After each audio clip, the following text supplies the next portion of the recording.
now I'm going to invite somebody who I think knows her very well, because they've been in the media circles together for the longest time, operating on the trend. And of course, there was also a special tribute on the trend making a special appearance, and this is Larry Madowo.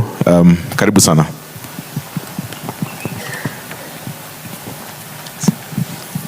Only Jahmby could bring Larry Madowo and Larry Asego in the same room. This is like 60% of the national supply of Larrys. It's definitely 100% of the supply of bald, bearded Luo men named Larry. Thank you, finally you're laughing. I say a lot, I'm from Siaya, Njambi, but I went to school in Kisumu. Jahmby loved going to Kisumu. As I've said before, she's like, "Asa udumo nanipenda." Also dumo, also mini rank sana. It was one of the joys of her life to go and do shows in Kisumu, because she just couldn't understand that all the way in Kisumu, she would do a show and people were psyched for her, that they'd come to her show, they loved her, everybody wanted to take a picture, she'd have full venues.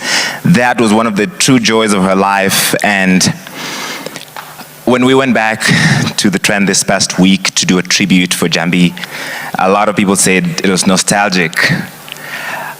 Only the millennials. The Gen Zs didn't know who the fuck, I apologize. The Gen Zs didn't know who these wazees were. They were like, is this the guy for the leaking airport and the stadium? Jahmby and I first overlapped at Daystar. I don't know if you knew that. But we reconnected at Nation, and when we had an extra hour of the trend, and I was selecting the people I wanted to have on the panel, I went to Jahmby and Shiro first, and my whole brief to them was like, listen, we're gonna do this thing, it's an experiment. Ikikata sawa tumejaribu, ikiweza sawa. And I was like, if you come on the show, I want you to be hilarious or shady. And Jahmby was both. Sasa zingine I was like, Jahmby tuko kwa TV, cheza chini, nini, unachoma, tutafukuzwa hapa hivi. But she came and she came fully as herself. Every single Friday. There were times when she was in pain, when we'd sit in the little boardroom outside the NTV newsroom, and she'd had a difficult week, she was having a bad day. Then we'd go on the air, and for an hour she would bring joy to the country. And she'd bring so much laughter, and that is the thing I remember most and love about Jahmby, that even in the midst of our own pain and suffering, she was still a light to so many people. And Jahmby was only a year older than me, but she lived multiple lifetimes. By the time she was on the trend, she had already been a news anchor. She'd already been a radio host. She was a reggae DJ. She'd lived all these other lives that we only saw her. She spoke French, she had 2 degrees.